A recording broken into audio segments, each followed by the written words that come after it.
Hey, book babes, welcome back to Two Girls, One TBR, your chaotic book besties here to wreck your reading list, one morally gray man at a time. Hey, now before we bring our fantastic guest on today, we need your help. We're on a mission to get 100 subscribers on YouTube. We would love it if you could help us cross that finish line. If you love our chaotic deep dives, trope breakdowns, and author interviews, please head over to YouTube, hit that subscribe button, and turn on the notifications so you never miss an episode. And if you also want to see full TBR lists, daily rants, check out my personal bookstagram at Azrella Reads. And if you're listening to us just in audio, please make sure you're following us on all platforms. Whether you hang out with us on Spotify, Apple Podcasts, or Audible, while you're there, leave us a quick 5-star rating. Yes, 5 stars, please. And if it'll help us continue our fun times. And today Yes. I'm here with the lovely Chelsea. Chelsea. And you can find me at Chelsea and Chapters on Instagram. How are you doing today, ma'am? So seepies, but I'm getting through some books on my TBR this month, starting off the month strong. So that's good. Very nice. What are you Yeah. currently reading, ma'am? So I'm currently doing a beta read for nice. Heidi Adams for Blood Moon for book 2. So Nice. it's already started off very strong. I like it so far. I am listening to one of the Blood and Ash books still, Jennifer Armentrout book. Is this the last one? Okay, this is the last one I'm going to listen to at this point because so now I have to explain. Okay. So I listened to I don't know how many books there are now. I'm lost, but it's now his point. Okay. Which is great, but we're recapping from the beginning. Oh, that's weird. And I actually like his point of view better. So I am enjoying it, but I would not have bought it had I known it was just a recap of the first book. So it is a lot of repeating. From yeah. everything you said, it's a lot of repeating. Yeah. So it's a weird it is a continuation technically into the whatever next part of the series that she does, or the interconnected series, but it's still a recap. So it's kind of I'm not happy that I bought it, but whatever. I'm just listening to it when I drive. I finished Fury Bound. Now I got to ask you with that. Now some people are, they say that Dire Bound was very good, but a lot of people are saying that Fury Bound is it's amazing. Would you categorize it as that, or are you on the other end of the spectrum saying it's kind of... So at first I was like, oh, that was so good. But the longer I sit with it, the more it felt just kind of chaotic. The romance wasn't really there for me. It was just very surface level. The magic stuff was cool. They did some really cool stuff with the magic, and then a little bit more of the history and getting into that plot line. So it was kind of filler-y, but good in that aspect. I did enjoy that. But the romance part is kind of falling flat for me. Well, that's there were a couple of spicy scenes, but yeah, it just doesn't feel deep. So, okay. So it's not the kind of yearning kind of spiciness. It's more just they're just doing it just to do it. Yeah. Was it kind of that it's vibe? Kind of there's this pool. It's it's almost like a mate type thing, but I don't know. Just for me, it's the more, like I said, the more I sit with it, the more I'm oh, that kind of fell flat. I'm not as obsessed with them as I am with Xaden and Violet from Fourth Wing, or Reese and Feyre. You know what I mean? It's just not that transcendent love story that you kind of hope for with a series like this. Now, there's one more book in that series, correct? Is it going to be a trilogy, or is it going to go more beyond that? No, it's supposed to be just a trilogy. So maybe something. And then they opened a whole new can of worms. They opened a whole new can of worms at the end. So it's kind of fuck, this book better be thick. Well, see, I haven't read Dire Bound. I have it up on my shelf. So now you make me question, do I will? Well, I'll see once I read it. I want you to read it. It's still very good. I just hope that the hard part is now waiting for book 3, right? So it's the longer that I have to sit and wait, the more I'm over analyzing it. Well, maybe I'll wait and keep Dire Bound up there, because then and then I'll read all 3 of them together. And maybe that'll give a better flow to it. That's a good idea. I would say you can wait at this point. I'm waiting on It's kinda Fourth like Wing. So, I mean, I do have patience, obviously. And that one, I wish you would read just so you could be miserable with me waiting. But it's kind of like how I feel about Shield of Sparrows, where like I tell people you can wait, and I'm waiting on book 2. I'm not reading book 2 until the 3rd book comes out. Because So book 2 just came out, what, in April or May, something like and that. I have it on my shelf, but I'm not going to read it until the 3rd one. So And the 3rd one probably won't come out until next year, probably. yeah, I'm it's next year. I think assuming. it's February next year, or March. Oh yeah, Something I like would that. wait. I mean, we're already into June now, so you might as well wait. See now me. I like to read all my books all together, unless it's something that I just can't handle and I have to read it. But mostly the last one I could say that I wish I would have read it all at the same time, because then I had to wait, but it wasn't even that long of a wait, was the Legacy series. Yeah. Like, I read all 3 of them, and then the way the 3rd book ends, I was like, but I only had to wait till November. It's from like June, July last year to November, so it wasn't that long of a time. But I prefer waiting if it's a series like that and continue. Now, of course, ACOTAR, I can't do that. Yeah. See, and it's hard because we get like FOMO over all these like new releases, and it's like, oh, I have to read it and I have to read the next one. But I'm glad that we're talking about it, because it's like I said, with Shield of Sparrows, Dire Bound, like I feel like now getting into book 2, you can wait. Do you think is there any other books that, in your opinion, that you have read that you think that you wish now that you would have waited? Is there any other series that you wish you would have done the same exact thing? No. That's Those are the only 2 that come to mind. maybe that right now. speaks to the series. Yeah. Yeah, Now, because like Fourth Wing, I'm still glad that I am miserable. I'm good with it. well, now I have the indie copy. The latest, or it got traditionally released, is The Kiss by the Gods by Katie Rogan. And I Yeah. have it, and it's waited. I have the indie one. Now, I'm Nice. assuming it's going to be a series. So Yes. I question, because a lot of people have read it and a lot of people love it. And then I'm like, should I wait until at least book 2 comes out before I start? Do you know how many books I have on my bookshelf that I have not read yet? I have like 100 books that are sitting on my shelf, roughly, maybe 90 of them. Yeah. Yeah. But I'm probably going to wait on that one, as bad as I have FOMO over it, but I'm going to wait. I have that. And now the Beasts of the Briar, I believe it's the Bonded by Thorns. I have all of them. I really want to start reading them, but now like you know how I read. I read at a snail pace because of how much stuff I have going on. But the next book comes out in July, and then the series wraps up in October. So I don't have that long. But have you seen these books? They're like all this. So you said Bonded by Thorns, right? It's like Elizabeth Helen. Yes, and that's Is 2 that right? sisters. Okay.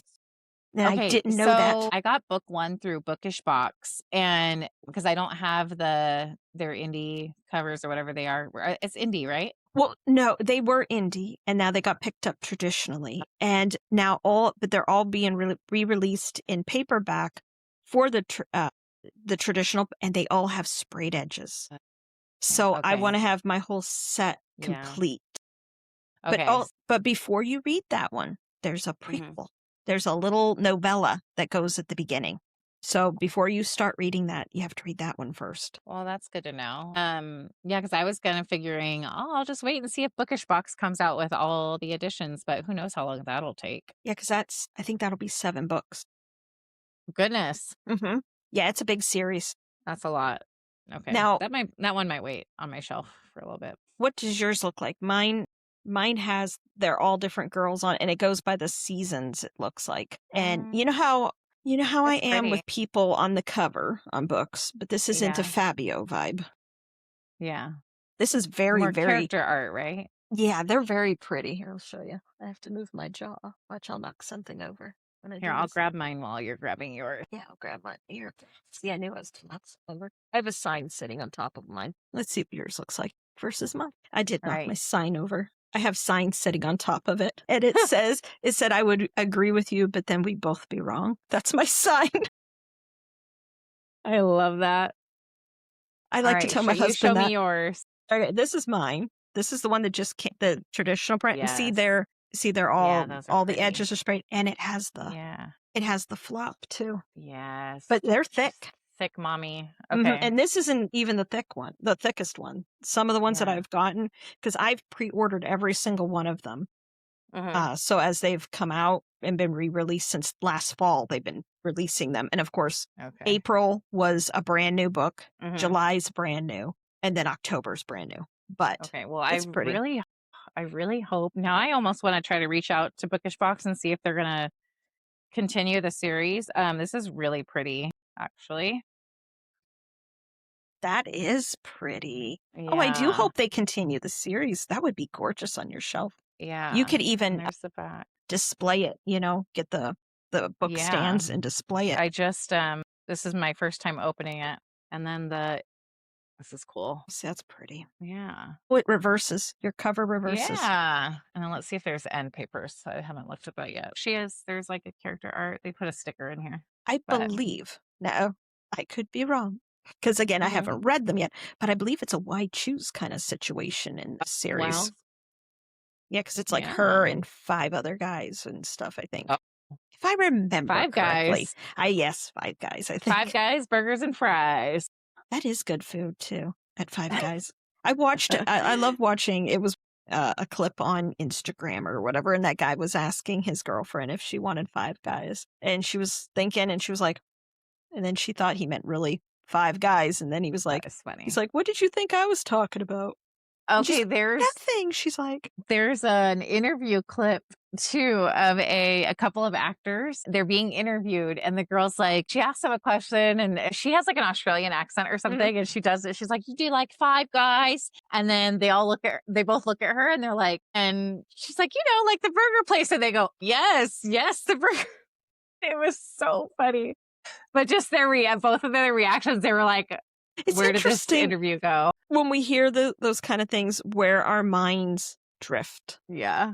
There was a lady I was again, it's on Instagram. It was I don't remember if they were like comedians or who exactly these people were. I don't remember that. But she was talking about her horse, and her horse's name was Lady Bits. And she was talking about the guy had to go and he was feeding her Lady Bits and different things. And it was just, gosh. And she's like so serious because it's her horse. That's funny.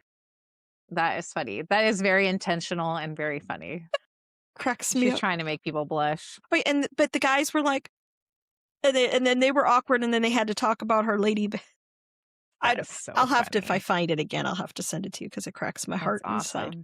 But so funny. Now, I don't have any books coming to me in this month pre-ordered, but I have the book. It would be book 6. Well, if you want to count because it's a half, the prequel's ahead of it, but I think it's book 6 or 7. 6. I think it's 6. We're going to go with 6 because I think that's the right number. Yeah, I have that coming in July. I think that's the only book I have coming in July, but then I have several in August coming. I have Bedeviled in August. I have the Crowns of Nyaxia, and I don't remember the name of it. It's something Darkness and a Lion. It's something like that, and I don't remember the name of it. I have that coming. I think I don't know. I have a bunch in September coming because September is going to be a wild month. I have Helen Shearer's. I have her new book. Sure. I have Raven Kennedy's new book coming, The Sweetest Fiend, because I love her writing. I love her style. I do too. I haven't pre-ordered that, but now you're giving me FOMO. Now remember, pre-ordering is extremely important to authors because that will, if a ton of pre-orders go through, then that shows that the book will do well, or at least there's attention towards it. And then a lot of times their books will get stocked even more in other places, or indie bookstores will pick them up more and all that kind of stuff. I understand. My only problem is all my subscriptions. And so sometimes when it comes to the pre-orders, I'm like, I'm so afraid to do that. And then I'm also getting because sometimes Fairy Loot does like right away, like the Alex Astor Starside.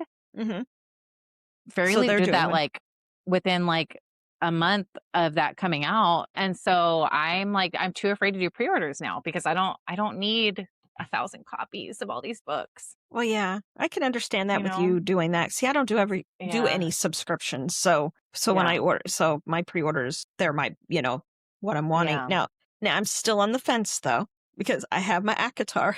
They're all paperback. And the new one, I do have it pre-ordered. I have them pre-ordered, and they are going to come hardback, and they're not going to match. And then I'm like, does it matter? Do they match? Because I have a mix anyways with a lot of my books that they're hardback and paperback, but they all match. Does that make sense? Yeah, no, it does make sense. But ACOTAR, it's all bright colors, and then the hardbacks aren't. Or gray. Unless what we're seeing is just like a filler picture. You know what I mean? And it's going to be a color. Because it's gonna match all the other hardcovers, because all the other hardcovers are the gray with the colors like on the design. But I don't know. But I did discover something though that I did not know. So for anybody who's listening to us that is from Australia, this is something I found out. Did you know when the books release there, they get hardback and paperback at the same time?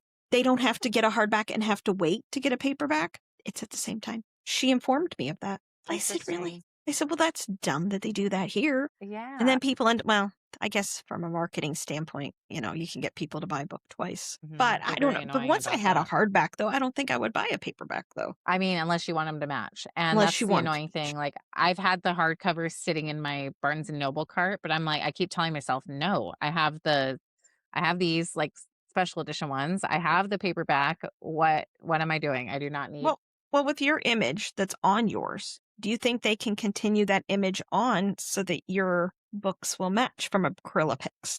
Isn't that where yours came from? Yeah, but that's the problem, is that the ones that I got are involved in their AI scandal. So they ended up, like, if people wanted to, they could turn those in, get them like shaved down, and get the new non-AI scene on them. And so what are you going to do? But these ones are so beautiful, so I didn't do it. I don't know. I'm just gonna wait and see. Now, maybe they'll figure out a way to do non-AI continuation for those of us who didn't want to change it. I don't know. Now, I did see on their, I think it was them. I was on their site because I just like to look at their books because they're just so beautiful. But they're doing an ACOTAR sale. I believe it was all this week. And they had their Valaris set, or Valaris. And they had the one where it's like, it's the cityscape there, in Valaris, and it's like the stars in that. But this one was different. It was a different set. And they had them on sale. And they were really pretty. And then I'm like, I don't know. I may. I don't know. I might get the hardbacks. I don't like to I don't buy multiple copies of a book. That's me, Well, but ACOTAR means something different to me, though. Yeah. It's different than all the other ones I have. Yeah. Because it's the series that got me back into reading. It's that's the thing. What brought me to this joyful place that I'm in now, So that's like a luxury thing, or like one of those, like, it's like a just very special. It has a special place in your heart. So it's like, if you can get that extra, the pretty editions, like. I have to say, I do not like the editions that they came out with. Was it last year that were the Night Court ones that were just black? No, what was that? I didn't like them. I didn't like them. Valaris do you pronounce it Valaris or do you pronounce it Valaris? I say Valaris. Valaris. All right, Valaris. I mean, it's so beautiful. It's the city of starlight. They could have had foiled stars all over the cover. They could have had the mountain, have the 3 peaks and then stars. There's so many things, and I don't understand why they did. I can see how it might appeal to, like, the newer readers, but those of us who already had the colorful ones, it was just kind of like meh for us. So maybe those were more for, like, the new people coming in. They come and see it and they go, "Ooh, I like the black version better than the colorful version." But it was not for us. Now, mind you, fan base, that's for sure. I like black. I like to wear black. I do too. My furniture's all black. I like very dark things, but I like the colorful of the ACOTAR books. I don't know, because they're I think out of all the books that are on my bookshelf, they're the most colorful. They kind of stand out. You can see them. If you didn't have the bias of knowing the books before that, would you have maybe walk into the Barnes & Noble for the first time? You're like, oh, I've been hearing about this book. And you go, oh, there's the black ones or the colorful ones. Them. I probably wouldn't have thought anything of it and just bought it. Yeah. Because I didn't think about anything of it when I bought that either, Yeah. Maybe the black is supposed to have a more sophisticated feel Mm-hmm. because the color is very cheerful. And it's not Yeah.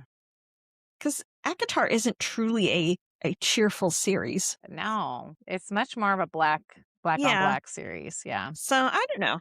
But again, I'm going to have hardbacks, but hopefully they're the same height. I don't know if they're going to be. Do you have any of the hardbacks?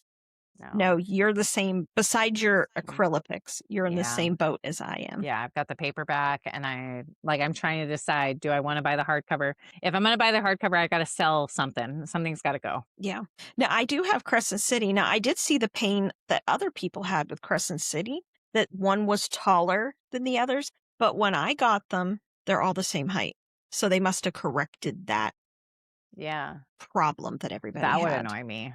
Yeah, Yeah. because I think it was like the first one, Crescent City, it was like this much.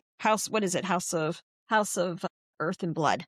And I think it was like Yeah. this much taller than the other ones. Yeah. I don't know why they did that. That whoever made that decision was dumb. But but now the ones that mine aren't the hardbacks, mine are paperback.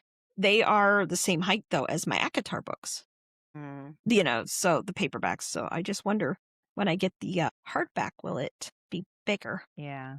We shall see. I did Crescent City with acrylics too, and my Throne of Glass. So all those are. Did you? Yeah. So I You didn't have some get pretty the stuff. traditional. So ones, so you never bought paperback with a Crescent City or Mm-mm. okay, so you've had that from the Yeah. get go.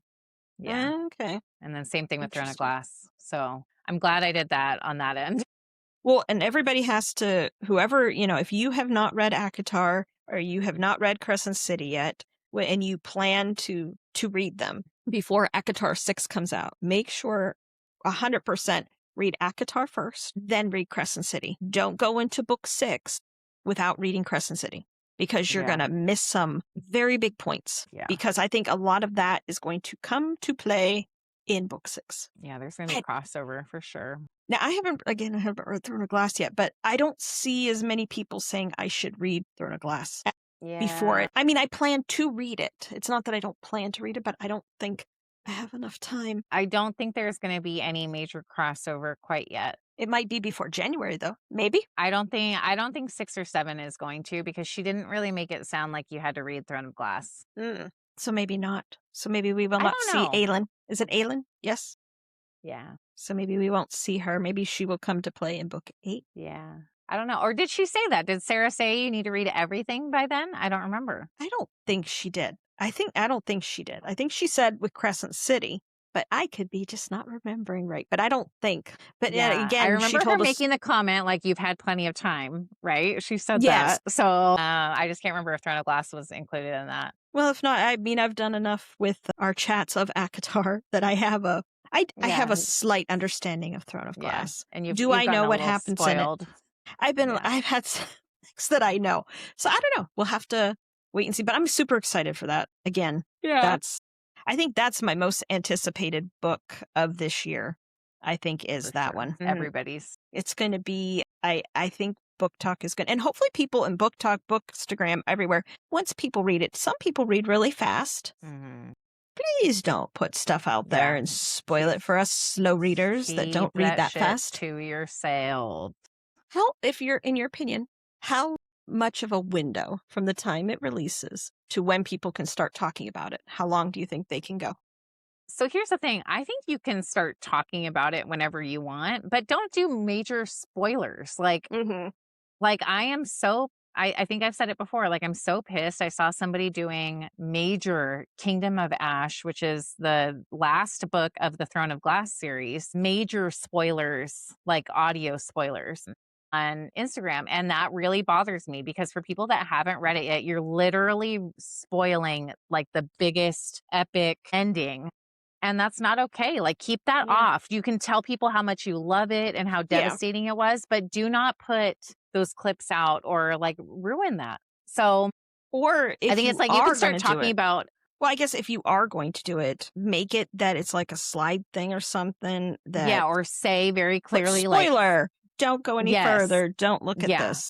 But that's the problem, is that they're not. Do that. They're just going right into it. And of course, it's going to hook people because it sounds so good. And so it's like, dude, you're ruining it for everybody. So, but yeah, so I feel like you can get on and start talking about, oh, it's so good, it's so Yeah. great, and then tell people, hey, I want to talk about it. Have you gotten to this part yet, or whatever? Or what chapter are you on? And then go on the side, and you can sidebar people. But like the spoiling is just. It's the same thing with like Yeah. off campus, and everybody started posting clips. Like, That's the hockey one, isn't it? Isn't it yeah. hockey? Yeah, and I'm obsessed with it. And that's a little bit different. I mean, it's a show, whatever. You can post clips. It's not gonna we all kind of know there's gonna be a happily ever after or whatever. But it's like this race for the content right when something comes out Mm. is it's exhausting. I don't know. I don't see now when I talk about a book, even, I know what happened. Now, of course, we do with our ACOTAR, but we give warnings. That's our Yeah. bonus series and stuff like Well, and that. that's the whole thing. But It's for people that have read it. We're not yeah, telling people that haven't read it. Come listen to all the spoilers. well, yeah. I mean, even like when we're talking like different books and, that we Mhm. love and we're just giving a gist of what's going on with it. I don't Yeah. tell people like, hey, this happens. Like, like we'll put Crescent City as example. I mean, if I talk about Crescent City, I always say it's kind of a Scooby-Doo kind of vibe to it. Yeah. And you start reading book one and there's something life altering that happens, Mhm. but that doesn't tell anybody What it anything. was. You don't know what Yeah. it is. You just know something is going to happen. That's all you know. But in all books, something is going to happen. But, that's just laying it out very, different than some people. Some people will be like, blah, blah, blah, blah, and tell exactly what happened. And Yeah. then you ruin it for people when they're Yeah. trying to enjoy that immersive experience. That's why I don't read the back of the blurbs on books and stuff. I like to be Same. surprised. I'm the same way. I don't want to know anything about the book. I want to go in and just completely be surprised by what happens. Oh yeah. So, yeah. I think that's so much more fun because you're learning every page you're reading and you're learning what's this world is. It makes it so, I don't know, it just makes it more special. That's my opinion on my soapbox today. Just before we go, because we're going to go and get our special guest for today, but we do have our special drink for her episode. This one is, let's see here, it's the Cranberry Glamour Cocktail. So you'll be able to find that on our Instagram under Sips. So we will be back momentarily with A.G. Harris. Hey. Okay, everyone, it's time to welcome the absolute queen of high-stakes fantasy world building onto the screen, A.G. Harris. Thank Welcome. you. That's a big Welcome. title. Got to live up to it now. Yes. Hey, I have to tell you, I have been reading your book, Okay. and you have made me cry already. I just want you to know you have. How far And in are you? I am only at chapter 2, girl, and you made me cry at chapter 2. I love it. It is Thank you so much. so good. Absolutely good. I mean, the way, because I don't want to say anything to anybody because anybody hasn't read it, but the way that you wrote chapter 2 and the Okay. events that are happening, I could see it all. And you know how, like you can see in your mind and you have like that cinematic vibe with it. Like to me, I could see like the cameras turning and looking at these people. I'm just going to say people. And then the moment of what happened, you got me. Well, You're I'm very happy. good. You are very good. I try to paint So- a little picture, so I hope that it translates from my head to everyone else.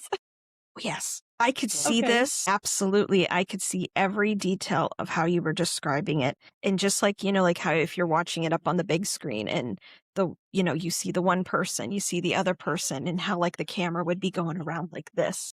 That's how I Gosh. seen it in my mind. So Well, I'm you happy. are amazing. Thank you. And the art in this book is so pretty.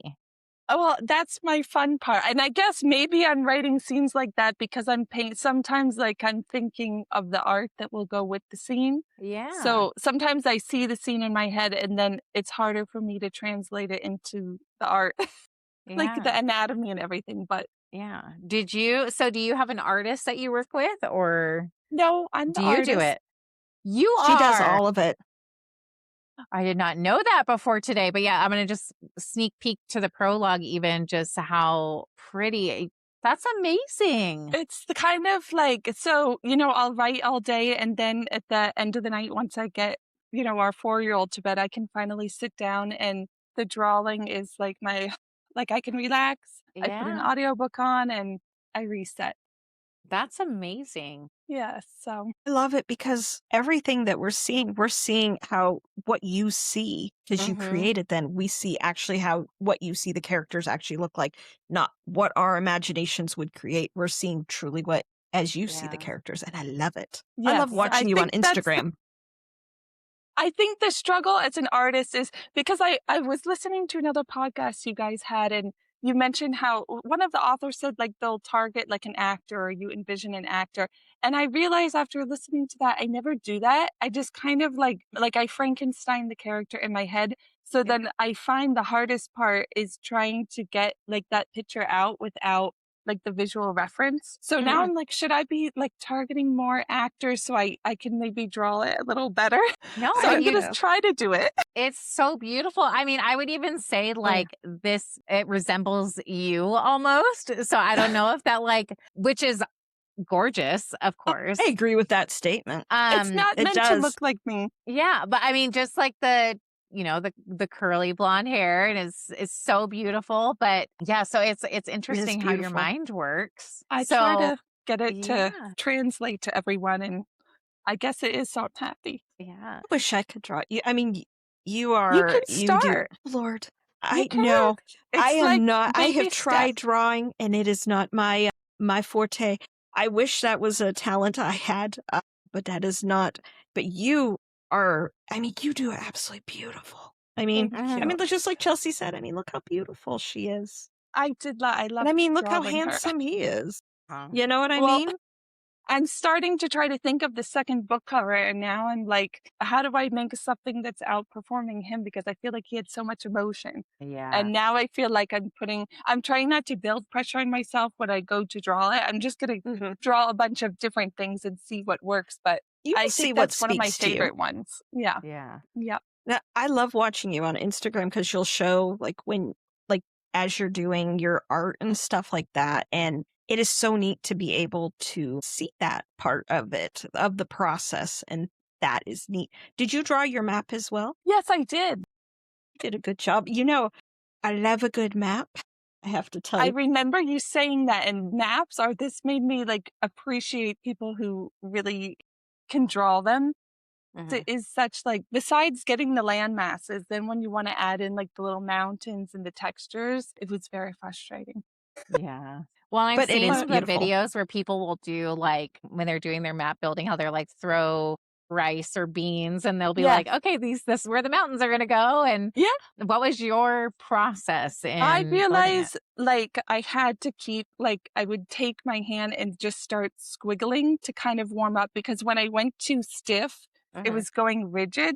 So Mhm. the best thing was just kind of like look away. Like if I had like a north or south in my head, but since I hadn't released it yet, I had more freedom. So I just Mhm. kind of like squiggled and until I got shapes that I like to work with and then, that was the stake in the ground. That was going to be the land. Yeah, that's How long awesome. did it take you from when you started creating it to finish? How long did it take you to create the actual map? The map? Well, I kind of worked on it. I mean, maybe in total it took, I'm looking at it here on the side. It probably took maybe like 3 weeks, but I really drew it over a few months because I got like the basic outline when I first started the story. And then as I was writing, I would just say, oh, this castle's here and that.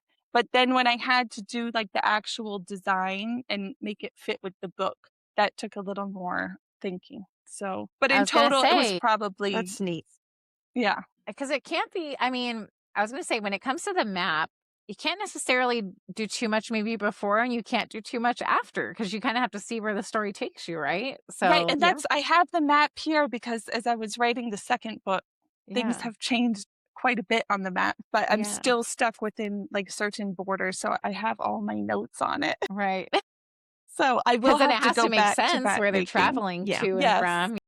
Yep. Now, how long did it take you to write this book from when your first thought of having it versus having it complete and in I our think hands? this was a longer one for me. It probably took almost a year, like through the editing and everything, um, and just kind of reworking it. I would say about a year, where in the past, like when I first started writing, I was able to do at least 2 to 3 books a year. But for the fantasy, it gave me so much freedom to create like everything down to the plants. So that took more time to dream up. Yeah. Love it. Yeah. Now, Sorry, go you go ahead, ahead. Chelsea. I Oh, was no, gonna no, no, say, you go ahead. can we kind of go back, because for people that are keying in today to hear more about you, will you tell us more about yourself? Like Yes. what life is like right now, what you were like growing up, whatever you're willing to tell all of us, we'd love to hear it. Well, right now, I pretty much transitioned full time as an author writing. So basically, so Congratulations. before this, thank you. I was doing graphic design. I worked a corporate job, and then I realized I went into freelance when we moved, and I hated doing logos and all of that. So I was like, I've got to find my niche, and I started doing book covers. So at Nice. that time, I was doing book covers, and I was painting every day. And then I had a health thing, and I realized I had a big surgery coming up. I was not going to be able to paint or lift my arms. So I was talking to my sister, and she's an author. And I told her, I was like, I always see these two characters in my head, this scene. And she's like, just start writing. She's like, you're going to be recovering. Like, it's the perfect thing. You can sit down and do it. And I feel like I can still remember the first time I sat at my kitchen counter to start writing. Like, you feel really silly. But then it was like, once you get over that, I just started writing. And it was like, I think like in a month, I started doing notes for like over a dozen books. And then I talked to her, and she's like, listen, sit down and write one book from start to end. Because I didn't really know what I was doing at first. I would get stuck like in a plot hole. So then I would have this different idea and write it. And then I made myself sit down, and I wrote my first book, Ashes to Ashes. And then I started learning my process, and it just took off. Like, it was more fun for me than even graphic design. So I just slowly pushed myself into doing this full time. Yeah. That's So I mean, amazing. like as a kid, were you like into English and writing and any of that? Or is this Yes, I okay. always did that. Like, I always did great in creative writing and art in school. Yeah. But I guess I don't know why I never considered like writing and that more of like a job. Like, Yeah. for me, at least, I always had a track where I went in and I was studying anthropology, and I wanted to be an anthropologist. So I was like, this is it. And then, like most people in college, I changed my major and I went into graphic design. I had never really, like, besides those essays you have to do for your exams, I never really like wrote seriously.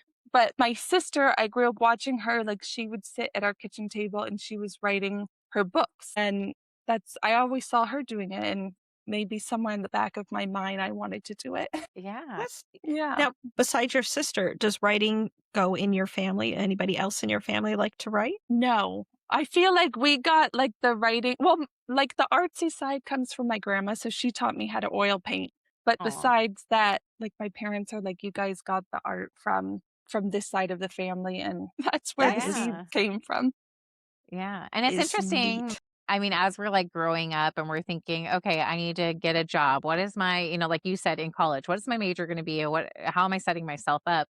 And I Yeah. think so many of us don't think that we can pursue our creative paths, right? Like, Right. so we kind of put that off to the side. And then Yep. there are some of us that are like, no, I know that that's what I want to do. So it's always interesting talking to different people. Like you said, it sounded like your sister kind of knew that was the path Yes. she wanted to take. And then it Yep. came a little bit later for you. Yes. It's Yeah. like you cling sometimes to things that are more stable and that you hear like more often, especially nowadays. But then, you realize you have much more fun doing what your real passion was. Yeah. And Yep. so behind you, is some of that your art that you have displayed? Oh, you know what? In front of me are my paintings. Actually, these are more besides my book art. Yeah. It's just my bookshelf art, but I have all my paintings in front of me. I got in a mode of painting really, really big so I could work on like hyperrealism. So most of my paintings won't fit in my little squares.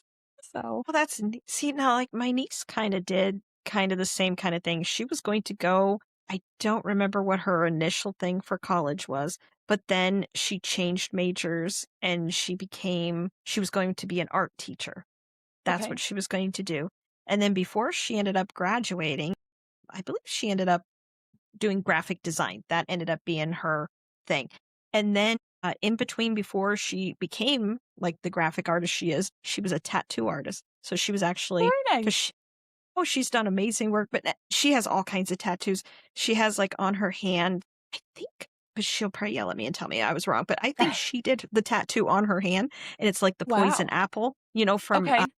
Snow White, the poison Yes. apple. And I mean, she does, but yeah, I know she has tattooed on herself, That's amazing. which is pretty cool. I wish Yes. again, I don't think I could do that because I don't think I could take the pain and do it at the same time. That's true. The But, nerves and the pain.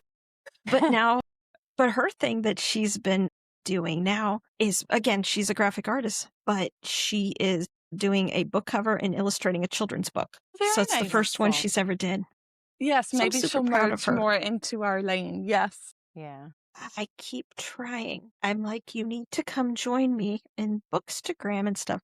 I told her, I said, you do so, she draws so beautifully because she's done murals and stuff in Pittsburgh because she used to work for a microbrewery, I believe it was. And she did a massive mural on the wall there. I mean, I know she does beautiful stuff, but I don't think she can see what I see every day when I look at her. And I I know think it's everyone else would hard. love her. Yeah, like I feel like as artists, we're always the hardest on ourselves. And even like when my sister told me to start posting on like Instagram when I first made an Instagram, it's like you feel silly in a way, and social media is very vulnerable and you go Yeah. through all Oh, that. yes. And then your art, like you always have some emotion attached to it. So you have to realize it's not like a personal attack. It's more like a critique or something from a peer. So Mhm. it's baby steps. Yeah. Yeah. It is hard. Like you said, it is vulnerable putting ourselves out Yes. there and Yeah. doing that. But look at you. You're doing it. It's Yes, you are. awesome. Now your books prior to, because we've been showing, we have Kingdoms of Silent Sorrows, which is your book one. And then prior to this, it was romantic suspense. Yes. So Okay. I will tell my friends dark romance, but I feel like when I say that to people, they push me into like a 50 Shades of Grey, which Yes. is fine. But so I like to say my dark romance, it's more like psychological. Like I like my characters to have these really thick and kind of scarred backgrounds. And then I can use that to give reason as to why they're acting now. So it's more psychological, but I still like to say it's dark because sometimes we touch on topics that are, a little more sensitive. But Hmm. I always get nervous when I have to tell people, like, I'll say I write romance and then they kind of get quiet. And then when I say dark romance, I can see like the wheels spinning in their head. And for a long time, I was getting frustrated by like the reactions. So I was Hmm. like, I told my husband, I'm not telling anyone that I'm writing because it was getting to be like almost annoying and like these personal attacks. Like you could just see people look at you differently. But now I've gotten to a point where it's like, I don't care. Like, this is what I write. It's what I do all day, and it's my Yeah. passion. And you're either in the ship or you're swimming to a different shore. Yeah. And that's Yeah. where like all this bookstagram or book talk kind of comes in, right? Because it is so hard sometimes to be able to connect with people like in our real lives that Yes. don't get it Yes. or they don't read. And so that's where like this community can come in. Sometimes they can be awful, but other times this community can be great because it's like these are your people and this is your audience. And Yes. but yeah, Absolutely. I totally get that. There are people that just like, ow, you're smut, well, whatever. Yes. And it's like, okay, you're so sophisticated. I'm so Yeah. happy for you. Uh, It's exactly it. Yeah. but yeah, it's hard. So do you, and you have your pen name. So you, Yes. right. Okay. So you keep that, or do you keep that pretty separate? Try to keep it separate, but at the same time, it's like I have to embrace like it's what I am and it's what I'm doing. But I do try to keep it separate in a sense just for privacy. Everyone says Hmm. make a pen name for privacy. Yeah. But at the same time, like in today's world, like you could probably Google like my fingerprint. Right. So, Yeah. the Yeah. veil is very thin and the pen name is much easier than my legal name. So I wanted to give something that was easy for readers to type in and pronounce. Yeah. And I think that's Yes. so smart. I mean, even if we don't feel like we're so, even for me, like I'm not anything special online, but at the same time, those are the people that are vulnerable online, So like I won't post my kids. I keep them off Yeah. of it unless it's just like Yes. my small group that I keep like close friends, but Yep. on there, which I'm glad they have that. But yeah, you never know. Yes. I think it's So better to be more cautious than, especially as someone who reads like a lot of dark romance. Like yes. I love reading it, but I can separate the fiction from reality and I don't want, like a masked man coming at the door. Yes, yeah. You wanted You know? this. You like to read it, so I'm here. I'm showing up. Yes. Yeah. The internet it can be a very wonderful place, but it can Mhm. be a very scary place too, Yes. because there are people that can't separate, reality from, Right. what they're doing. Right. And you see that like with, like Hollywood stars and stuff like that, and how Right. people will stalk them and go to their house. There was a guy, I can't remember, he was like 80 some years old. He was an actor. I don't know if it was like was it NYC Blue or whatever that show was. I don't remember the name of it, but some guy, or no, it was his stepson, stabbed him to death in his yard. That Wow. just happened the other Did it day. happen? Yes, I saw that on the news. I didn't know it was a stepson. Yep, it was his Okay. stepson. And I he did Wow. see and that. he is the one that called 911 then, and he Okay. said some weird, like, woo, out in outer space kind of stuff to them. Mm. Okay. So I think there was some major Yeah. stuff, and I guess neighbors said that he had a history of that. But Okay. yeah, he did that to him in his yard. I Yes, mean, I did see that. But now you gave me the full, I don't have to see it on the news. but I mean, that's how people are, and you don't want people Yes. showing up at your door. I know there's the one guy I follow on Instagram. He does like funny videos, and people keep showing up at his house. Wow. And he Okay. does posts, and he's like, "Don't come to my house. Yeah. Please stop Too showing up much. at my house." And Weird. he said, I know you want to meet me. I know you want to see me, but this is my house. He's Yeah. like, my family lives here. Please stop. Yeah. And it's Those very lines weird. has been blurred. Yeah. Yeah, I don't show my Yeah. kids on the internet either. I mean, I have my own personal one with my, close people and stuff. And Yep. they will, of course, see my kids and stuff like that. But no, I I don't show think my it's kids. safer to think like almost like the worst of what could happen Mhm. versus being too naive. Even like for indie authors, like when you get these opportunities to mail your books out, and Mhm. I wasn't thinking like that at the start. It's like you have to think, well, who are you mailing it to? And if you're mailing it from your personal address, you know what I Yes. mean? Yeah. You kind of need to start thinking forward. I started thinking it like halfway through, but it's like, oh, I'm sending things from the personal address. Let's, make this a PO box and just protect everything. That's So, smart. That is smart. That's a you good know, I know. okay, well, so that's a good thing for aspiring authors or indie authors. Get yourself a yes, PO box. yes. And like a work phone number, you know what I mean? Yeah. Just start from the beginning, trying Yeah. to be more cautious. I mean, it is sad in the world that we live in that we have to do these kind of things. But Absolutely. unfortunately, you have to Yeah. make those boundaries. You have to Yeah. do it. Yeah. I Now, I agree. have a question for you. So Yep. now, when will book 2 be coming out? So I'm in the 'Cause I'm process of excited getting now. a new editor. So I'm working with that, but it is ready to go off to the editor. But the good news is, so I've wrote book 2 and I wrote book 3. I'm ready to write more in the series. So I'm kind of Yeah. a few yards ahead, which I haven't been before, which I like.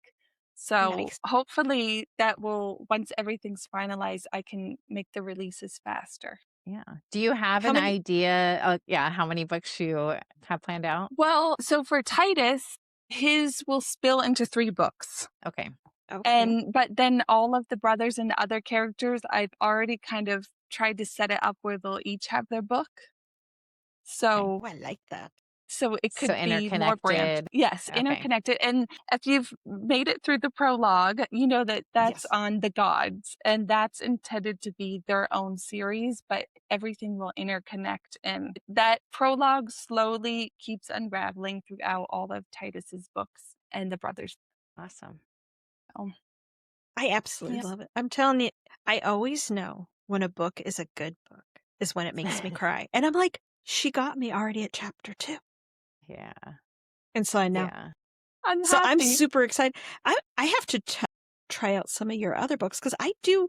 Now, I'm not like a contemporary romance girly so much, but you said dark romance. You had me. Well, at and Yeah. dark she's got romance. there's paranormal romance. It looks like you wrote a couple with your sister. I did one with my sister, so that was in a Okay. box set. It's not available now, and I've been telling her, I was like, we wrote that knowing we wanted to continue the series ourselves, Yeah. but life's happened, and she's got more kids now, so I think maybe once that her kids are older, we can sit down and do that. But that was really the first fantasy book that I started to co-write with her. Okay. And it was so, I mean, writing fantasy, I feel like when authors step their toe into that and you can start like creating everything, it's just so much fun. So Yeah. yeah, hopefully we'll get back to that series. So how Awesome. many books have you done overall in your writing career? I think it's been 10 now. I think Wow. I'm going 10. to count 1, 2, 3. 10. Well, if you include the co-author book, 11. 11. That is pretty awesome. That's Amazing. amazing. You look It's like you been have more than that. No? well, so this series here, when that first came out, Huh? Dangerously Evolved, that was 4 books, but I merged it into 3 books. I merged the second and first. I always Okay. wanted it to be 1 book, and I had advice, and they were like, break it up. And after I released it, like it never settled well with me. And the best part about being an indie author is I can go back and make it into 1. And the good thing is then fans get kind of 2 books for the price of 1. Yeah. Yes. And you and I have already bonded over our love for T.L. Swan. I finished her last book and I was like, I don't know if a lot of people know this, but I feel like so TL Swan has a Facebook group where if you're an author and you need to ask questions, you can go to that group and it is like the safest space. Like I can say, this happened to me as an indie author. Do you recommend something? Yes. She's the only like huge author that I know of that is giving like, and she will respond to questions. Like she's giving her personal advice to authors. And I just find that it's just so amazing. I fell Yeah. in love with her books way before I was writing, but to know like how good of a person she is and she cares about like the writing community, it's like the ride or die train. Yeah. And And the that's last called book, The I loved it. Signets. The Signets, Yes. right? Yes. Yep. Okay. Yeah. Yep. So it is amazing. Yeah. Chelsea got to meet her just recently. I've been trying to Yeah. follow you on Instagram because I Yeah. need to meet her one day. Yeah. When Was it- I knew she was coming to the US, I was like, oh, no matter what, I'm flying. So I just had to figure out the closest that she was going to be to Place. me. And like you said, she's just so awesome. So my brother, and my brother-in-law, he's starting to write his own fantasy book. So Nice. he used to do like writing in Hollywood. So they came with me because I went up to Oregon. That's where they're living. And that's where she was at. And she was just so down to earth and awesome during like the discussion part. And then even for him, she was telling him, she's like, come join my group. Like you said, like on the signets, come and talk and we can talk it out. And she like genuinely cares. Like, Yes. and Yeah. that just made me love her even more. Yes, which I haven't come across that. It's like, once you go that big, it's kind of like you're in this closed door off to Yeah. everyone. Yeah. And knowing like I've posted things there asking for advice and she's personally replied and I'm like fangirling. Yeah. So I definitely have to meet her one day. Yeah. And one of the Yeah. things that she gave advice for, which I am all about like the book community and like creating jobs and stuff, but she had said, she's like, you don't need an agent. What you need is like proper marketing and things like that because you want to keep like your rights for things, like, Right. and so her like giving people that advice, I think is huge because you get so caught up in an agent wants to sign me and people jump on that opportunity and then they end up losing their rights The for things. rights. Yeah. Yeah. And I watched my sister like query for years. And then this was before indie publishing was a thing. And it finally got when Amazon came out. She bit the bullet and she did it. And she became a New York Times bestselling author. She writes a very different genre than me. But it's like I feel like you can do it and make it as an indie author, but it's more work than I ever thought. Like the fun is writing and then you realize the whole marketing and everything. But it's a learning process and the best thing is you keep all the rights and you can pick and design everything you want. Yeah. So I it's mean, a I can pro and a definitely con. see the plus side to like going traditional and all that. And at some point, you probably do have to give up some of the rights in order for it to Yes. get into more people's hands. But yeah, you guys have the work cut out for you. That's for sure. I feel like the biggest struggle it's to keep going an indie author is like the whole marketing thing in the social media that is more consuming than anything I've ever felt. And like the pressure of that, it's like sometimes like you would question like is it worth still doing this? But I know if I didn't now at this point, I would still be writing on the side.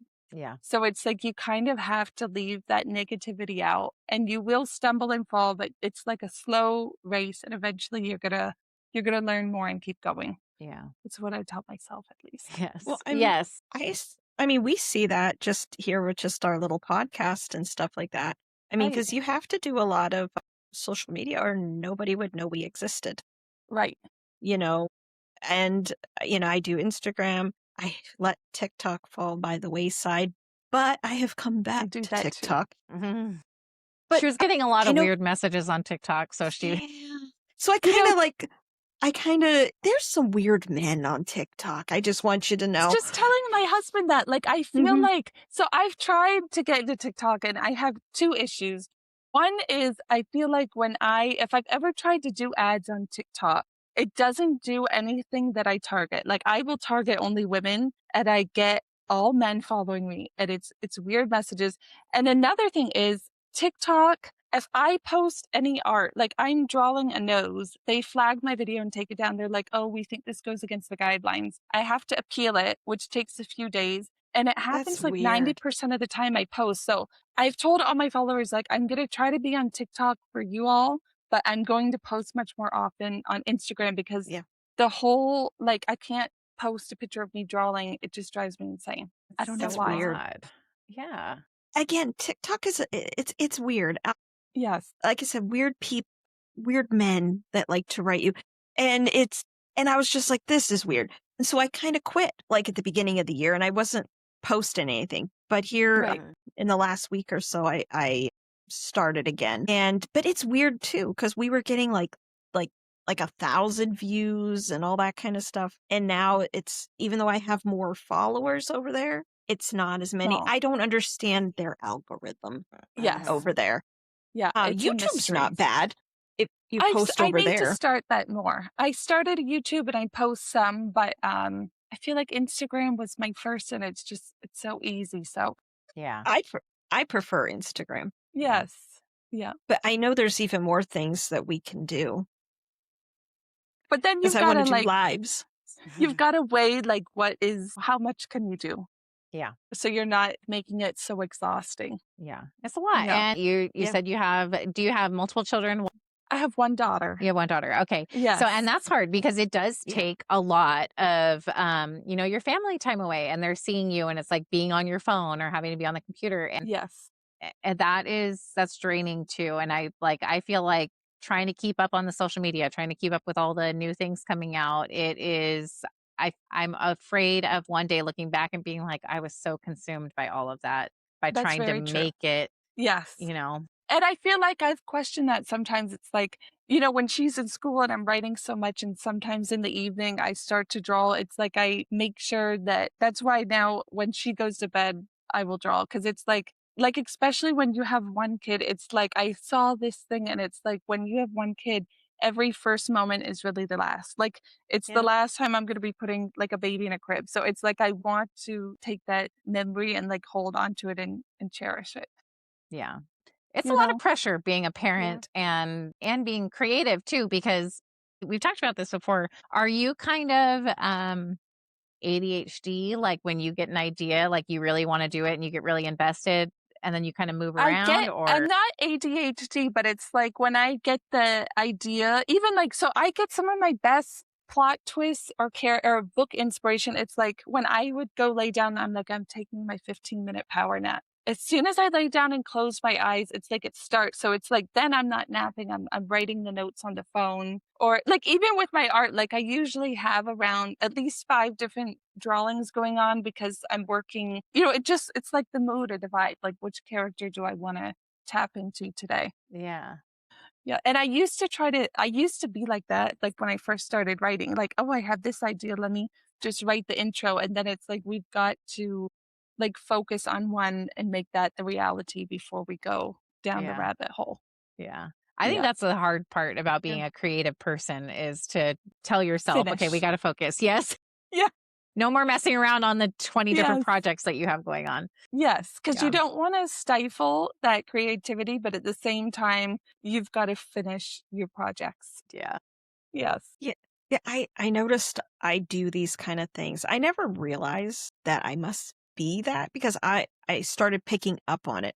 Like I'll start one thing and then I'll realize I need to do something else, but I haven't finished the thing that I was doing. And then I will have like multiple things going on all in one day. Yes. And then I get overwhelmed and then I have to, it's like almost like I shut down because it's too much. Yeah. And that's what happens to me. Yes. And our little Heather that we have, she can attest to that kind of I'm thing because sure. she does the same thing. But she's doing her granny hobbies. That's what she's doing now. Yes, I've seen some, but that I like the granny hobbies. Yeah. I'm tempted to try to do some myself, but then I'm like let's stick to this for now. But they do look fun. Well, I want her to, she wants to do it, but I want her to do it too because I just want to see it. She has glass doors in her office, and I want her to do the stained glass stuff because you can put the design up and then, it's Make the it your paints own. and stuff like that. I want to That would be see it. interesting. Yeah. I don't have a glass door, so I can't do it. So I have to live vicariously through her. You could get into glass making. You could make a door. Oh Lord. There's that one girl. Is it Lehigh? Is that what it is? And she does stained glass. Liz. Really? And then Okay. there's another girl that's out in Washington State, and she does it as well. And I'll watch them, and I'll see like when they're cutting their pieces and they put it together. It is amazing. So And it's because beautiful. you I can't love touch stained it because glass. it's hot. It's like I want to be able to touch it, and then you can't do that. So I don't know how they do it. I don't know if you have noticed this. If you ever look at Liz's stuff, have you noticed that like when she creates like her throne of glass pieces and things like that, I see Liz when I see the Okay. pieces. Okay. I see her in the art. Do you see Yeah. her in it as Yeah. well? Well, yeah, she has a 'Cause very Her specific She's a very style. distinct Yeah, look. she's and she's gorgeous too. Oh I'm yeah, gonna she's have to gonna have a learn more. baby in August, and I'm so Oh, excited that's for her. exciting. Yeah. Yes. Okay, so I wanted to touch back on your Frankensteining people together because now I'm curious when you're talking about how you kind of see the characters in your head, and you don't really pick from celebrities. So where does your inspiration come from? For the characters, Or yeah, just in general, like attitudes or their personalities, their it's looks? usually like I'll see like a scene, so I would guess an attitude in my head. And then once I see that attitude, I can start painting like the backstory. Well, why are they callous, or why is it this?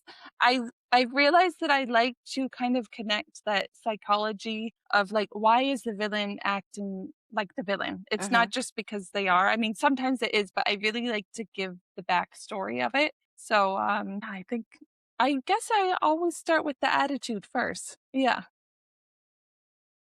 Now, would you say that you like find inspiration or does it just like come to you? I mean, do they just live in your head and they come and talk to you, or how does that look Yes. for you? Okay. Yeah, it lives in my head, and then then usually I'll start maybe like I have like a rough think like a little ball of clay, and I start try to molding like them physically. And I love like I've been using Pinterest for so long, so I like making like my Pinterest boards and Okay.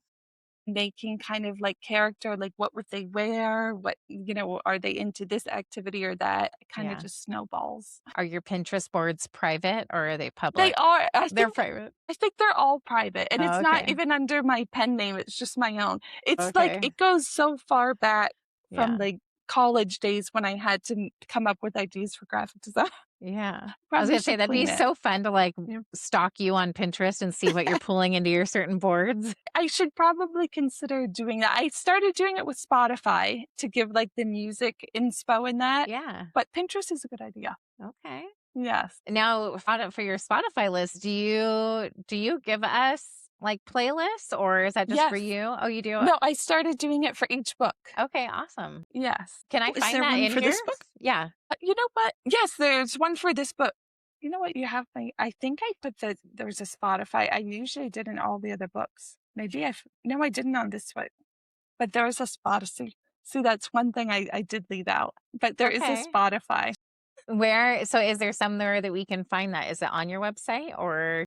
Yes, and Okay. it's under, I think if you search like in Spotify, author A.G. Harris, they should Oh, come like up. that. Oh, Okay. okay. That's cool. Yes, and then you'll see like the playlist for each book. Oh, awesome. So I saw some of your other books have audiobooks out, which is awesome. Yes. That's Thank you.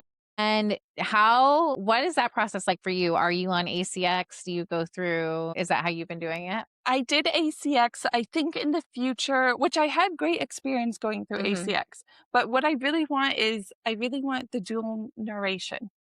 Yes. And so I'm thinking maybe for that, I need to start looking more into companies because it's like when I hear like like I really want a male to do the male Yeah. character. Yeah. So that's been on the back burner because I know, that will cost more money. Mhm. So I kind of put that on the back burner until I can find the perfect thing. But of Yeah. course, it's a dream to have them eventually all made into audio. Yeah. I mean, as Yes. me, as like the audio narrations that I've been able to do, I haven't gotten to do a duet yet. And that is like my ultimate goal, like a duel or duet of some kind, because Yes. it just brings a whole other different dynamic to the book Yes. and I brings Oh, it think to so. yes, life. Yeah. absolutely. Yeah, Yeah. which I feel like for Ashes to Ashes, the narrator I had, she did a really great job Hmm. giving like distinct changes when we went like from male to female, Yeah. which I really appreciated. But now it's like I realize a lot of the books I listen to, like I love when there is like a Yeah. male doing the male. So Yeah. we'll slowly start to tiptoe into that. Yeah, and it's becoming like a standard now. People expect the duel or duet, and it's hard because there are narrators, like you said. I haven't gotten to hear it, but I'm sure she did an amazing job, like for what she could do, like her vocal range. Yes. But it's hard. Like people even rate books based on that. They'll be like, "Oh, I wish it was duet," and it's like it's I've not. seen that. And I've Yeah, even seen like when like they nitpick like the voice or like a tonal change and it's like she did for Ashes to Ashes, she did such like she would email me and she's like, I noticed this character is from this country. Do you want me to do that voice? It was like something I never thought of. And I was like, well, can you do that accent? Like yeah, she went above and beyond. Like those hmm, were my first audiobooks, so I wasn't exactly sure what notes I should send. yeah, And she was just fantastic. So yeah, I'm very grateful and lucky that I had that, and yeah. I think the book turned out great, and I just wanna keep expanding, so Yeah, it's yes. awesome, and it looks like she's done. Did she do all of your rites of No, passage books, or no, we just did the 2, which is Titan and Nova's duet.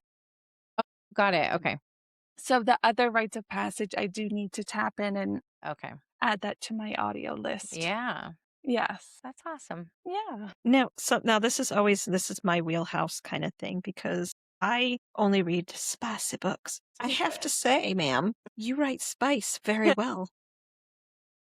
I have to tell you. It's been like the biggest struggle. So I feel like when I wrote Ashes to Ashes, my first book, like I love to read spice, but when you're writing it yourself and it's your first book, it's like you just feel insecure about it. Mhm. So I did what I was confident in doing.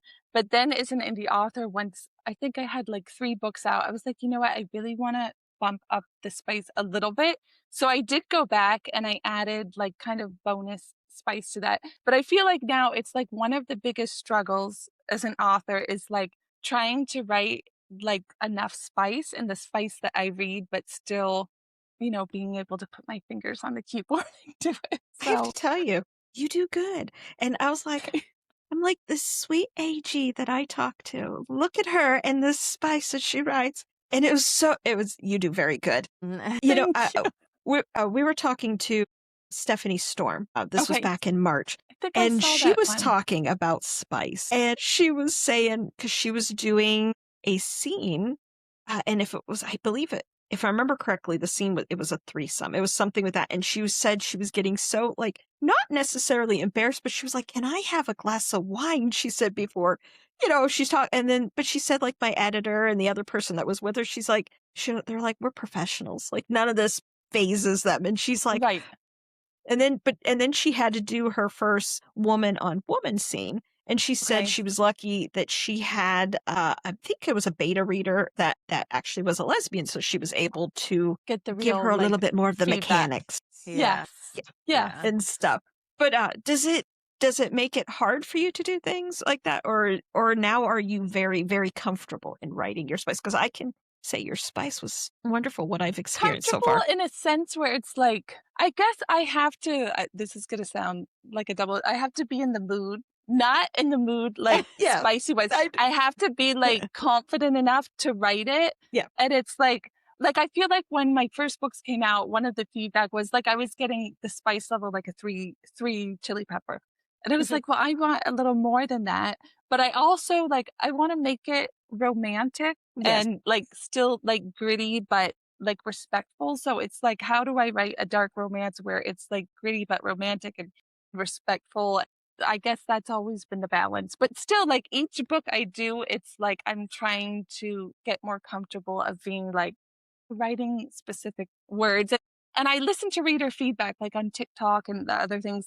They don't want like a nickname for things. Like it's like just write the body part. So I've been trying to do that, Yeah. but sometimes it's hard.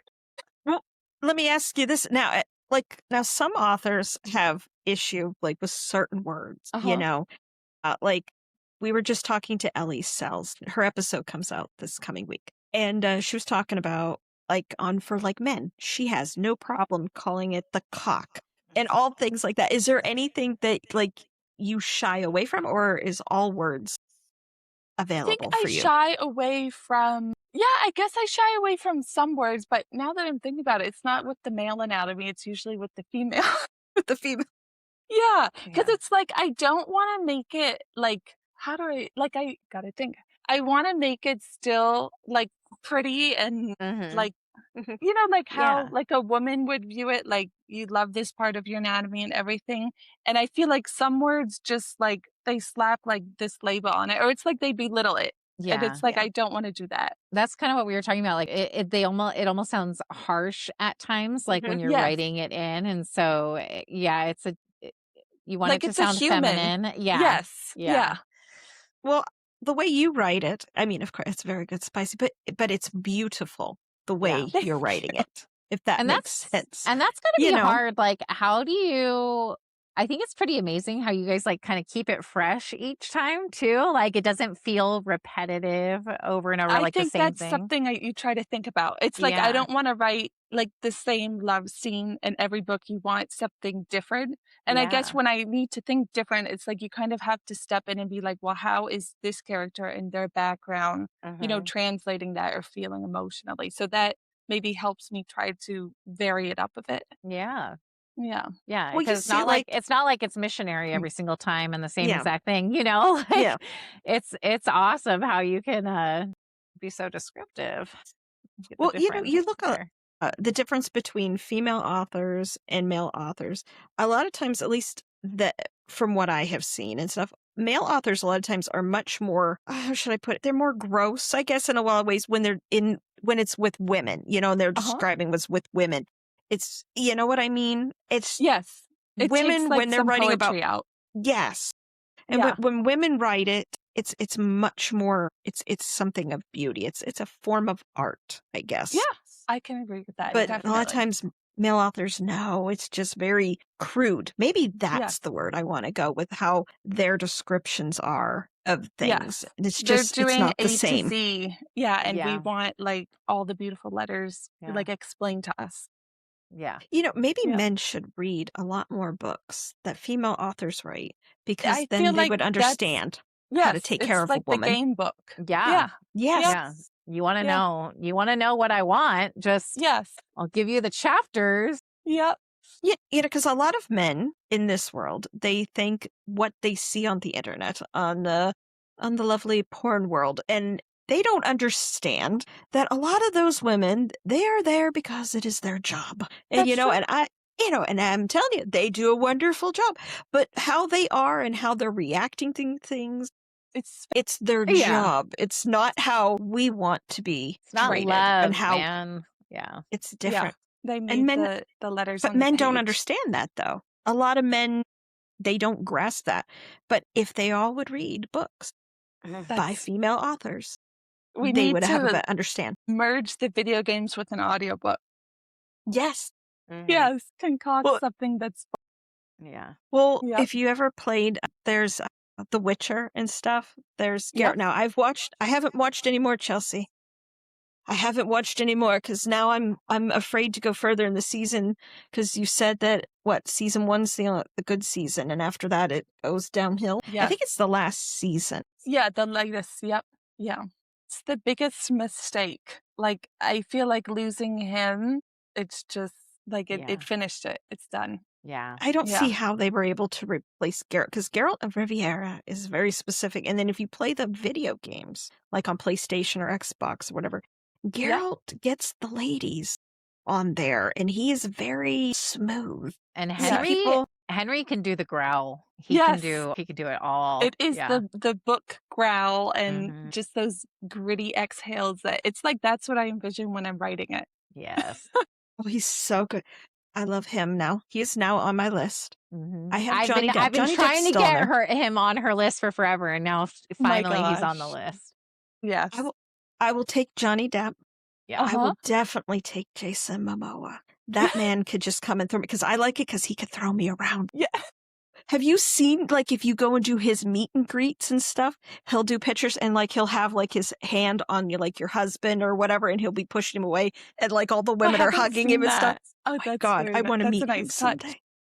I just love Jason Momoa ever since. I've told Chelsea this before. Ever since I Yes. watched him, it was Jimmy Fallon or Jimmy Kimmel.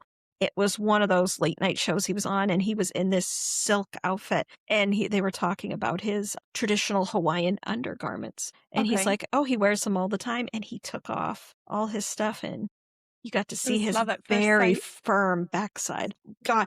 But yeah, I will take him. And also Jensen Ackles. I will take him. Is that how you say his name? I think so. I'm Yeah. gonna say you're right because Yeah. I'm like the name. It's coming out different every time I try to say it. Yeah. But those are my top men. So I have 4 now, Chelsea. Yeah. Those are my guys. Now we Have got you that's a added good any more list. to yours? Oh, well, now since I'm in my off campus, this I have to start Belmont watching this. Camelli. He is adorable. Okay. Adorable. What streaming service is it on? Amazon Prime. Oh, I'll have Yeah. to check that one out too. So he's It's on my he's list. younger. He's 28, not that much younger. We only have a 7-year age gap, but he is just so adorable. Like he's going to be replacing because he's aging out of a lot of our book boyfriend roles, unfortunately. We've missed our mark for a lot of them. So we're having to find new leading men, shoo-ins. and I Yeah. think Belmont, he could be like the majority. Really? Okay, I'm Yeah. gonna have to look. Yeah. I'll have to Okay, check that's it out, too. exciting. Yeah. Yes. He is My a cutie. sister told me to add that. She's like, I know you in your romance books, you need to watch this because it was really good. So I was like, I'll add it to my list. Yeah. Yes. I binged them and then I bought all the books because now I have to read them, of course. Yes. But Now, it's do very you think good. it was wise to watch the show before reading? Or do you think if you would have read them and then watched the show wouldn't have lived up to the books? Well, that's typically for me what happens. Like if I read them first, I can be disappointed. So I'm actually glad I watched it first because then now I can just kind of picture them and I'm not going to have the drop. like bias, I guess. I'll just be like, oh, they Mhm. changed that. That's cute. Yeah, that's a Huh. good point of view. Yeah. Yeah, because Yeah. our friend Cassandra there, I believe she was watching it, but I think she has the books because then she was asking the question. She watched like the first episode. Should she stop watching the show, read the Mhm. books, or watch the show and then read the books? Yeah. And I told her, I said, if you watch it, you can't be disappointed. Yeah. That's You know true. what I mean? Because you don't know. Yeah. Yeah. And then you can go back in the books and be like, oh, It's the like books are bonus so much scenes. better. Yeah. Yes. Yeah. Now, Are would you- you sorry, I was gonna say, are you reading anything right now? Are you like sick in your own writing? What do you have going Well, on? you know what? I've had a good streak. Usually, like, I feel like when I'm heavy in the writing process, it's hard to read anything else. I'm going to have to look at it. Year ago, I read, it's Jane and Eve and Tate James' Trauma Bond or Forced Proximity. Okay. And the second one just came out. It's Trauma Bonded. So Okay. I read that. I've read Fury Bound, The Mhm. Heart You Kept. Okay. And I'm slowly trying to chew down my my TBR. But Yeah. for their second book, I was like, oh, let me get the audiobook because I can draw to it. And they Yeah. had a hiccup. The audiobook was pushed back. So I read it on my Kindle, which was nice because it kind of let me like just separate and relax from all my book stuff. Yeah. But I usually have like a book or two and audiobook going. So Yeah. Well, you and I are right on the same page with our TBRs. I just finished Fury Bound. The Heart You Kept was one that I've been like, I had to read right when it came out, of course. yeah. How many books are on your TBR? What What I would have you not say? counted. I don't It's a count. I don't know if I scary, want to it's count. scary. Yeah. Yeah, I mean, obviously over 100. Like that's I an have easy you beat. ballpark. I have I think you have. 340 some on I mine. was gonna say, but It was that's over okay. 400. I remember Yeah. hearing when you said it was over 400. Mhm. Yeah. So you're So, slowly doing well, it. I did a purge. When we did our quarter 2 episode, we went through, because Chelsea, we all three of us were together and we were doing a purge. And I ended up purging like almost like 70, 80 some. Oh no, it had to be more than Okay. that. It had to be almost 100 books I removed. But a lot of them were books like when I first came back to reading and the beginning of Bookstagram, and I didn't know really what I liked and Yep. what kind of style I wanted. And so I did a purge. That I And should now do that. yeah, I it was just have to keep nice scrolling to get to the bottom. Yeah. because Yes. if I keep going and I know it's on my list and I keep going past it and I'm getting other things, I know I'm never going to read it. There's That's a true. reason why I keep going past it. Yep. And so that's, but still 340 is a lot of books. But I count all the series. Like when Okay. Heather, and I think Chelsea, you do the same. Do you only put the first book on your Goodreads or do you do all of them? I know Heather does. It depends. I normally do all of them. I do all of them. Yeah. So that's why I'm sitting at that number. Well, now we What- have to do AG's whole entire backlist. So, 11 books that we're adding to the If TBR. you back up to 400. Yeah. Now, are you looking forward to ACOTAR 6 coming out? Would you consider Yes. yourself an ACOTAR girl as well?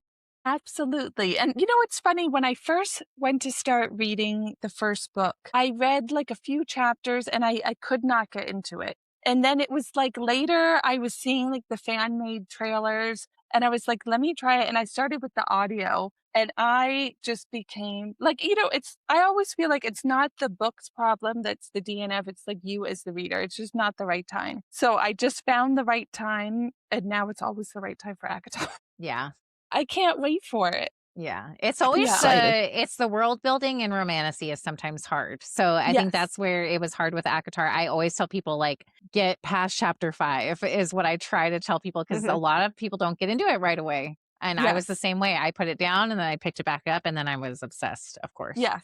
And when I was writing mine, I tried to keep in mind, like, I wanted the world building to be digestible in the sense where you don't have to like sit and ponder. Like I kept thinking like keep this more like short and sweet, keep it going faster. Yes. But like you don't want to be too fast. But I feel like that's the thing with fantasy and romantasy. Like you have to kind of like step away as the author and be like, can the reader like understand what's happening? Is it too slow or whatnot? But yeah. I can't wait for the next book. Yeah. And I want I'm like excited. a TV show. I want a movie. I want something like visual. Yeah. Oh, I So agree. bad. Oh, that would be good. Now, let me ask you this. Now, with all of your books and that, would you love to see yours up on the big screen or on, I mean, I like would as a love TV to. adaptation? Yeah, I Would mean, you I feel like But would you rather have a movie or would you rather have like TV? I guess it depends on the book. Like, if I don't want it to seem like, how some TV shows, it's like, oh, they're milking it. Like, I don't want to like take advantage of like viewers. Like, I want to keep everything like, to the point with a pretty bow. Yeah. But well, and also I how they have guess- to add like extra scenes that aren't in the book. And so that's always hard too. a struggle. Yeah. Yeah. But hopefully.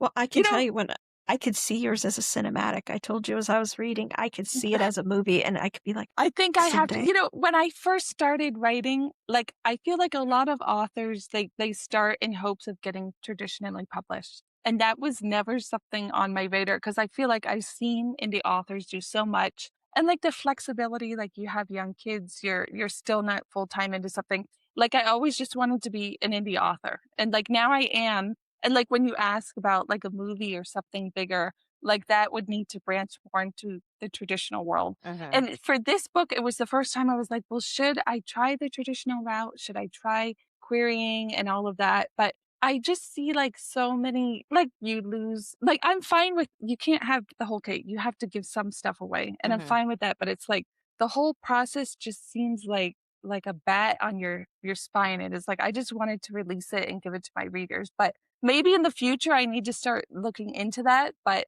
Yeah. Well, I agree with you. I see a lot of the books, that were indie and that went traditional. right. And I think a lot of times when they do, I mean, I understand it gets it into more people's hands, that kind of thing. But I feel a lot of times they lose that spark. Like a lot of times the covers, because they make them change the end. Because I think indie covers are some of the most beautiful covers on Mhm. books. Traditional, they lose that magic because they're Yes. trying to be for You're the mass fitting a crowd or mold. whatever. Mhm. Yes. Yeah. And I felt that when I read, like, some of my top books are more indie books because it's like Mhm. the traditional one. It's like, oh, I'm getting the same, like, pressed iron shirt. I know what's going to happen, where it's like you get a little bit more, like, emotion in, like, an Yeah. author that doesn't have to live in that strain. Yeah. Yeah. That's what I liked when I had asked LJ Andrews how that process was for her going from Mhm. indie to traditional with her Ever King series. And she said, like, it wasn't too bad for her because it was already selling just fine indie. And so she's Right. like, I didn't have to change or give up anything. They maybe tweaked the cover a little bit, but Right. I guess that's what you want to hope for, right? Is that you're just like, I think that's probably the best position because it's yeah, like it's already out. People love it, yes. and you don't have to like change it so much. It's like of course, you want to have like be able to separate yourself and listen to input and make it better, but Hmm. you also want to keep it like the same like plot and the Your characters that are in voice. your head. Yes. Yeah. Yeah. Yeah. Yeah. Yeah. Now when you did, I mean, I know we were like kind of jumping around, but It's okay. geographically, because I like to ask this question sometimes, do you have any like places in the world in mind that like I could drop myself into when I'm reading this? I know that it's your own world, but do you have any like inspo that You you went know, off of?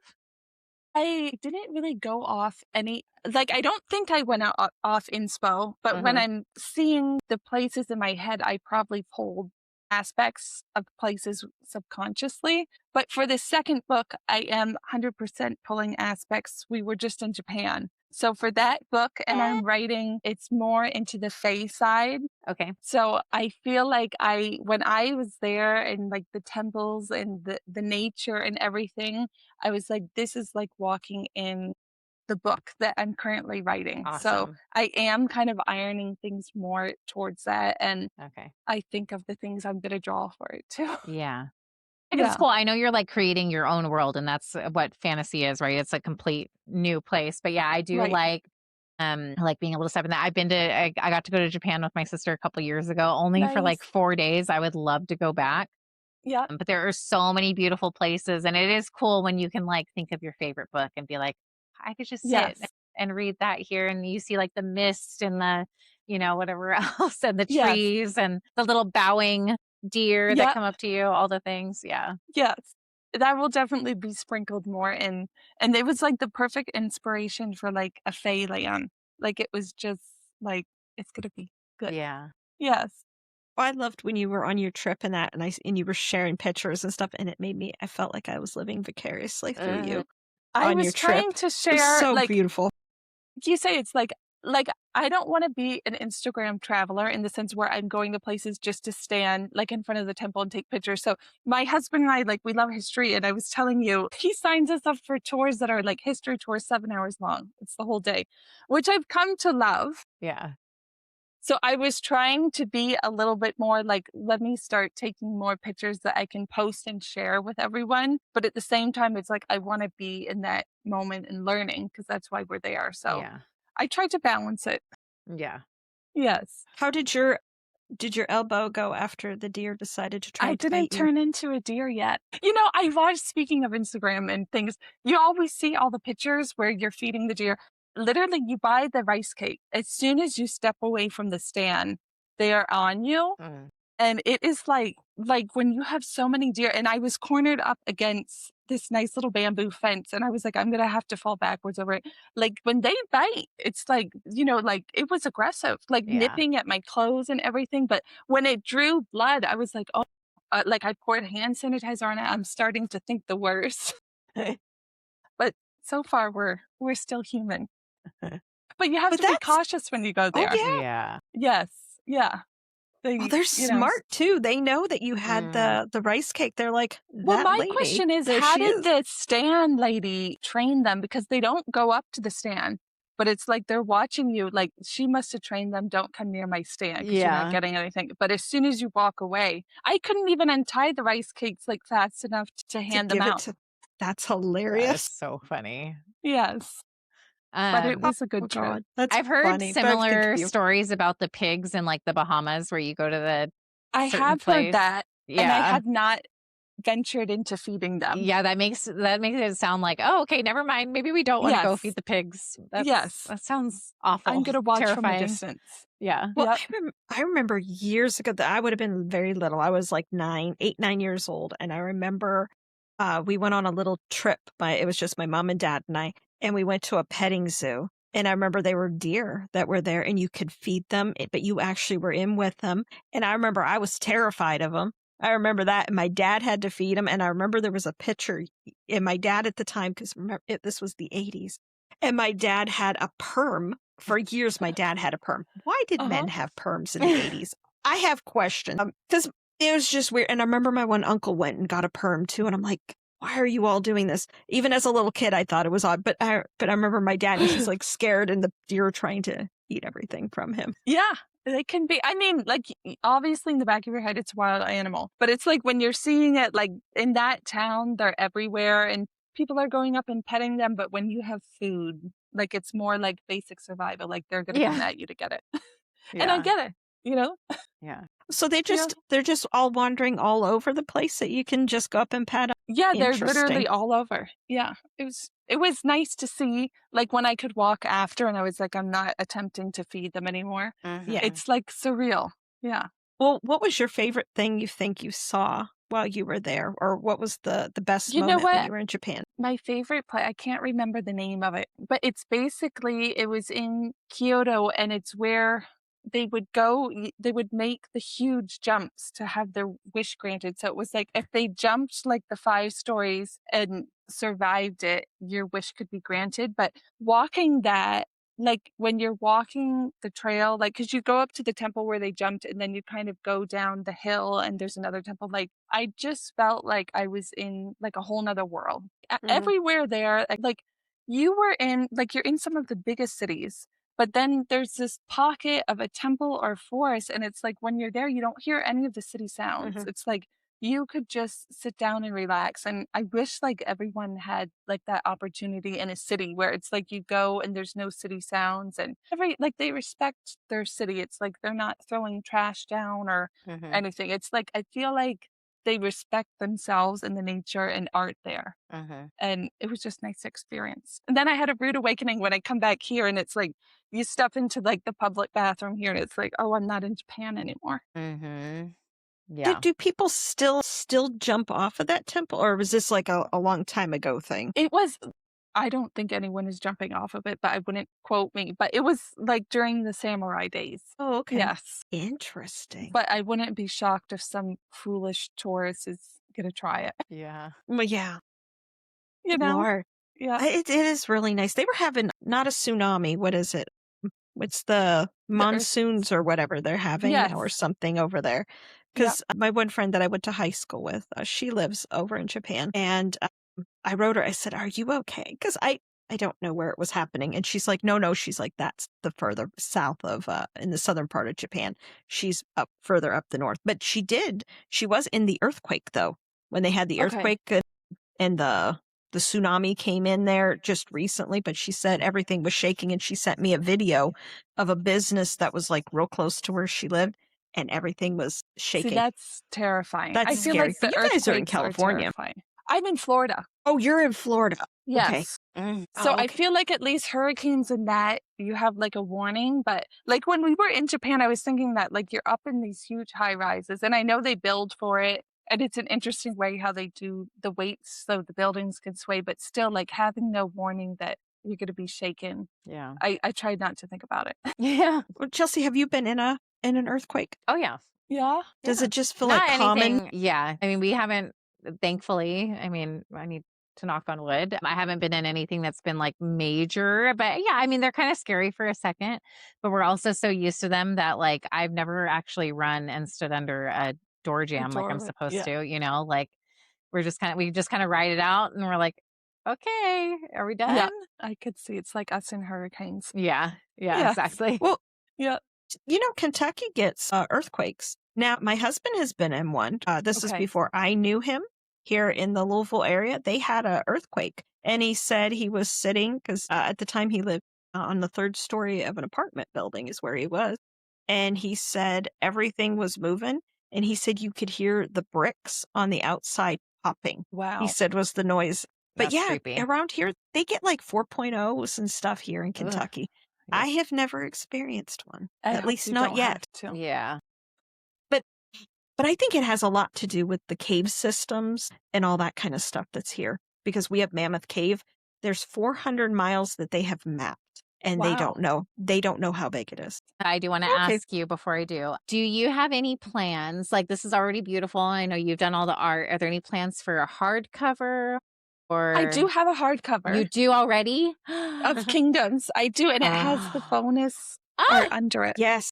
I'm so Heather glad has I it. asked. I did not know that. Okay. Yes, so it's available, and soon I'm going to be bringing the hardcover onto my website so you could get signed copies with some exclusive art Okay, that's what that I I want. haven't shown yet. Okay, that's what So I I'm want. actually, I was doing it before I talked to you. I'm trying to research all the shipping and the boxes and everything. Yeah. So that should be coming shortly. So Okay. Well, and I'm some big other on, I love hardcovers having for my my other books. Yeah, I love having my Yes. signed. I like having my special editions. So I will be waiting for that. Yes, Do you I will and post I it. saw that you have a newsletter I can sign up for so I can get updates. Yes. Okay. And actually, tomorrow I'm doing a bonus scene for this book for Celine's, what was happening through her mind on the wedding day. So that is dropping tomorrow just for subscribers. It's the first time I've done bonus content, and it was a lot of fun to step back in and write. So I'm going to do more. That's awesome. Okay. Very I'm literally going to sign up right now.